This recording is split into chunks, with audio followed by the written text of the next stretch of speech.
Hello everybody, welcome out to the Magic Garden. It is freezing balls out here, you guys, so I'm not going to stay for too long, but I wanted to come out and get, damn it's cold, I wanted to come out and get like a really good idea. I got to come up with a plan. This place is trash in comparison to what it was last year.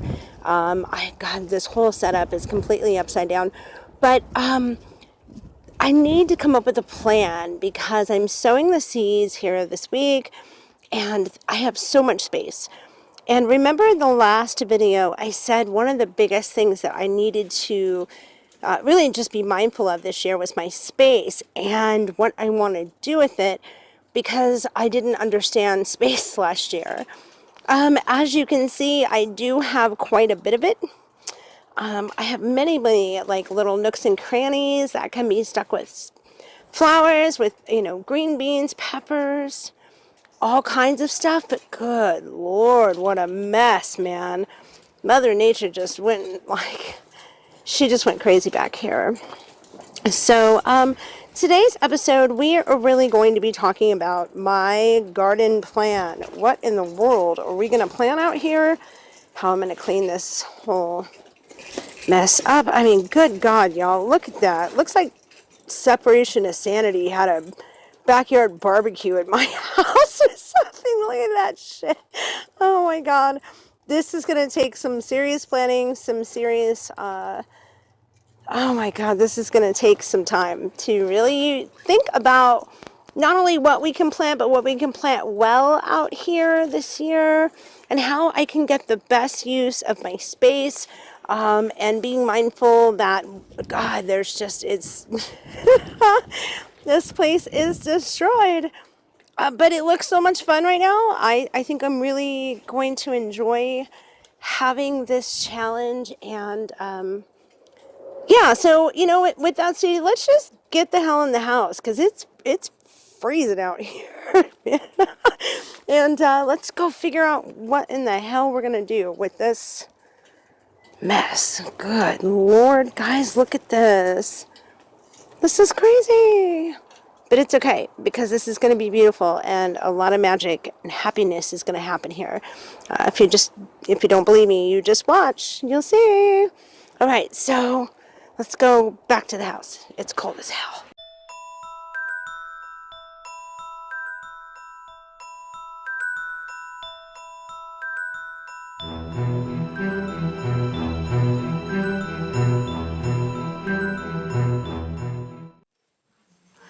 This is so much better. It is so cold outside.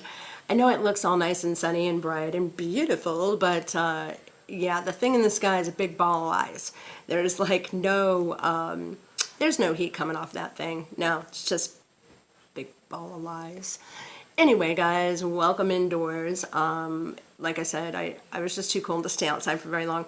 I really don't want any judgment from anybody on my Christmas decorations that are still up in February because I'm 4'11" and a half, and you really don't want to know what it takes to get those up nor down. So they'll come down when I'm ready to climb the wall, okay? So no judging. Anyway, guys, welcome to the Magic Garden. I want to talk about my plan today. As you can really tell, I have a ton of room out there. I also kind of have a ton of a mess, thanks to a party Mother Nature threw and didn't invite us to. Most of my garden in the back is completely destroyed. I know I have some damage on boxes. Obviously, my trellis is completely just torn apart. And my back whole canopy is gone. It's broken down. I mean, completely broken. It's in the garage.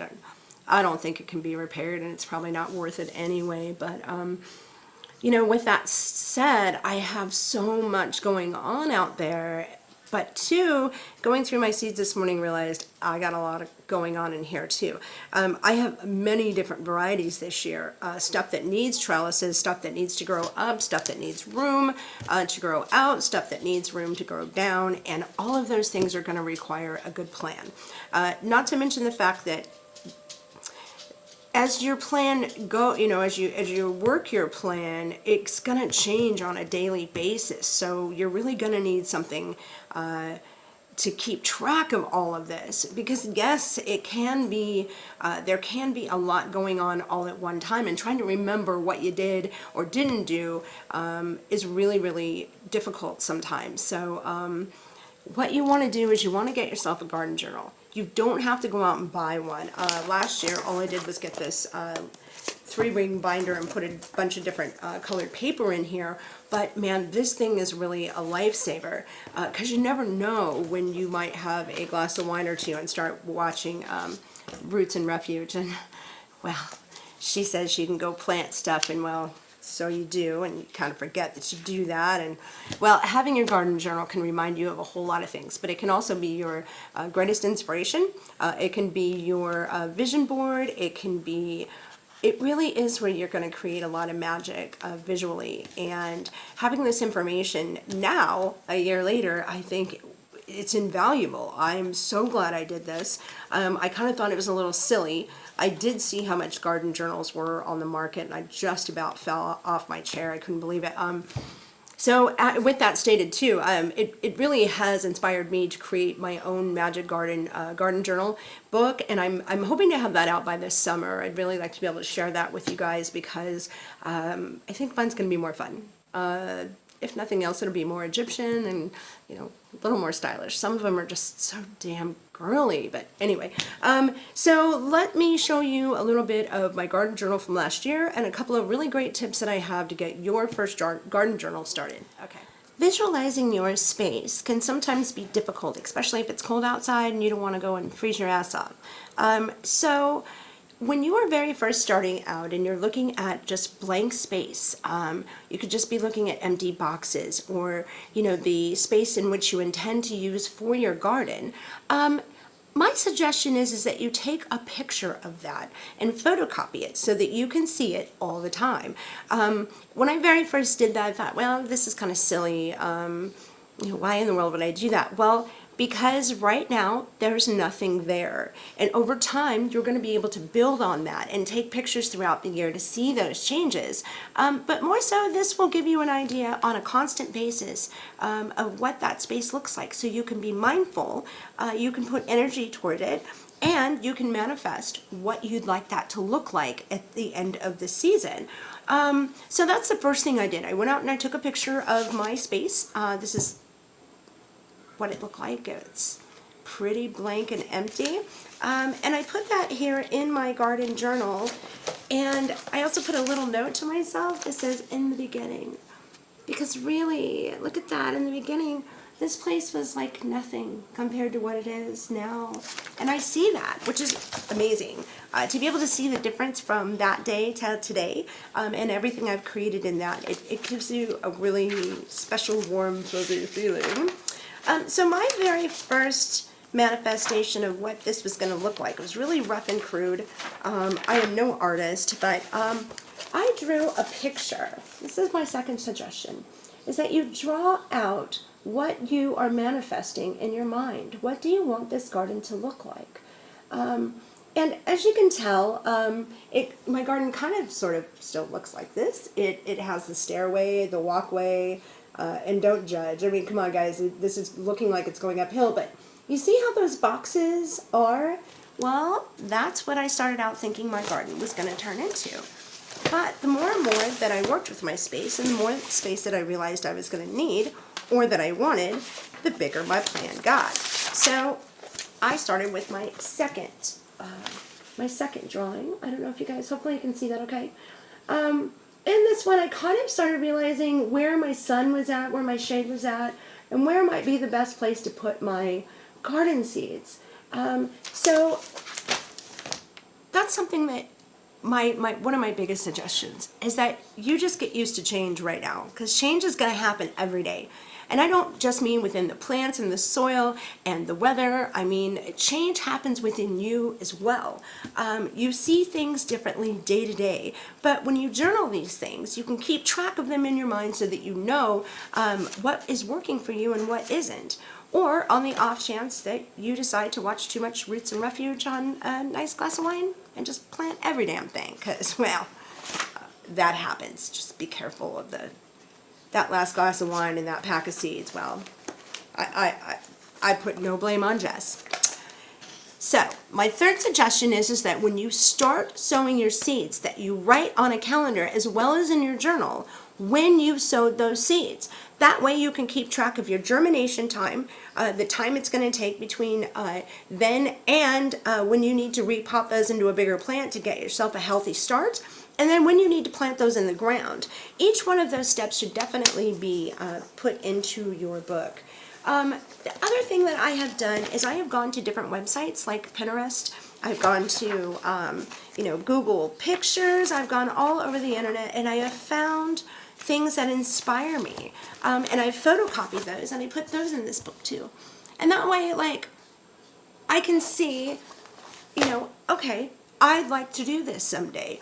Or maybe I just liked, a certain aspect of it, or I was curious on how it was built and want to build something in the future. So I'm constantly always updating my inspiration within this. This book really is going to be explained more and more and more and more throughout our journey, but I really wanted to just touch base and show you what my journal looked like. And I'm hoping that you start one too, because again, not only will it help you keep organized, it'll keep you inspired, but also too, it'll keep you from watching too much TV and sewing too many things. This will also help you keep the quantity down of what you're capable of putting in there, because at least you'll be able to see the space, right? Well, I have some varieties that I want to do this time around that I really need to figure out how to recreate the space for. I have a few different green bean varieties, two of which, one of them is a bush bean and one of them is a pole bean. The bush beans, of course, are exactly as they sound. They're closer to the ground, they're much more bushy, and they don't grow up as far. Where the pole beans, they actually like to climb. They're much more viney, and they're going to need that space. So they're going to need my trellis back that I had in order to creep up that. So today I'm really going to take some time and sit down and come up with, I'm going to get some graph paper, draw out my space, and see what my garden's going to look like this year. But before I go though, I kind of wanted to share a few of the varieties that I am going to plant, some of the more exciting ones. So excited! These guys, these are purple pole beans. Look at these things. Are they not purple, padded green beans? Have you ever seen any little monsters? Oh my God, those look so badass. I can't wait to plant these. Oh my God. Okay, these, y'all, these are so sick. I can't wait to do these. I cannot wait to do these. They call them tongue of fire. Would you look at those things? I don't even know what. Those just are crazy. Those are actually bush beans. And but they're pink and white, and they're fantastic looking. Oh my God, I can't wait. And then I got these top crop ones. These things are long and huge, and these are also bush beans. So I'm gonna need some room to I need some room for them to grow outwards, and I'm going to need a few to grow up. And so I think over the next few days, I'm going to start with my peas and my green beans. I'm going to start that in my plan first with those boxes, figure out which boxes those are going to go in, and I'll come back and show you my plan on the next episode. But for now, this is so simple, guys. Just get yourself a 3-ring binder, some blank paper, and just start making plans. But the more you visualize your plan, and the more you get to know your sow depth and spacing and all those things, you're going to be able to start putting that stuff in your journal, and every day you'll have something that, a new thing that you're going to learn from that. So, even if you think it's silly, the organization alone is really going to get you through this next season, and I highly recommend it. And I also highly recommend that you check mine out when it comes out this summer, because that would be really awesome of you. So thank you so much for joining me today. Now that we kind of know a little bit about how to create a plan, I'm going to go get mine started so I can get these things sewed. Okay, so I will see you soon.